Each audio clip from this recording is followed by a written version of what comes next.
So, today we're going to explore something that gets right to the heart of our own potential. It's about the physical reality of our consciousness and what it tells us about our own ability to learn, to adapt, and to grow.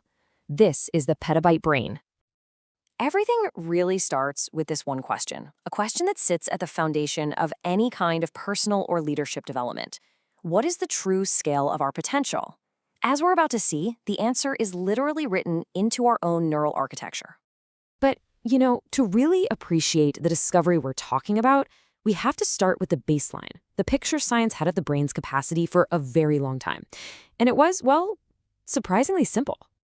The model that everyone worked with was actually pretty straightforward. Synapses, the connections between our neurons, were thought to have just 3 basic sizes.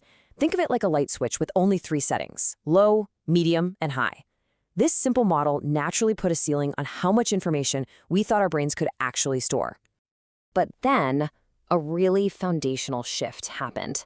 Back in 2015, a study from the Salk Institute, led by Terence Sejnowski, uncovered a level of precision in our brains that, honestly, nobody had imagined before. And here, you can see that shift in stark contrast.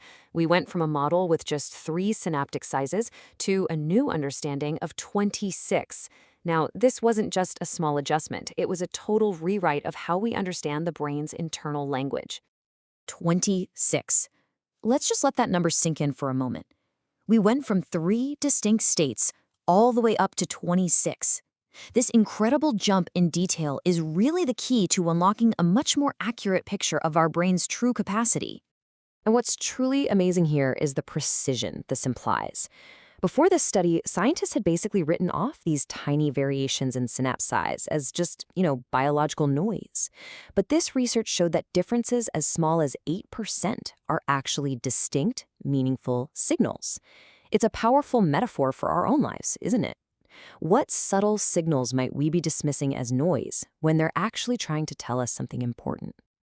So, what does this huge leap from 3 to 26 sizes actually mean in practical terms? How does that change the brain's total storage capacity? Well, if we translate this into the language of computing, having 26 distinct states means a single synapse can hold about 4.7 bits of information. That's more than double what we used to think. It means that every single connection point in our brain is way more powerful than we ever gave it credit for.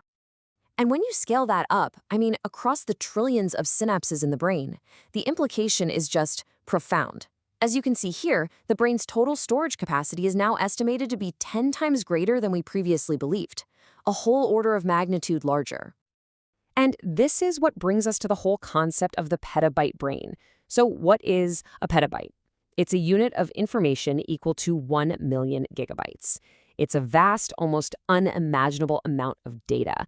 And according to this research, that's the kind of capacity we're all working with. But here's the kicker.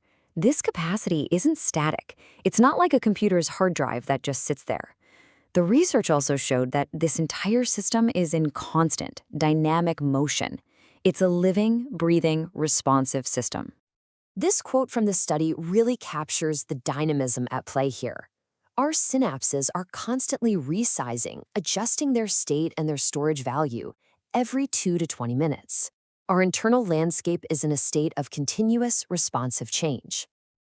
And the way it works is remarkably direct. A signal comes in based on our thoughts, our feelings, our experiences. The synapse then resizes itself to one of those 26 states, which adjusts the information stored at that connection.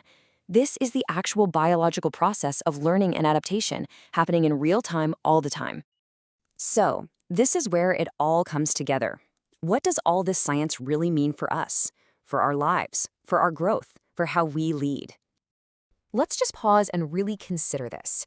If the actual physical hardware of our consciousness is this dynamic, this capable of such precise moment-to-moment recalibration, then what does that tell us about our own true capacity for adaptation, for learning, for genuine transformation?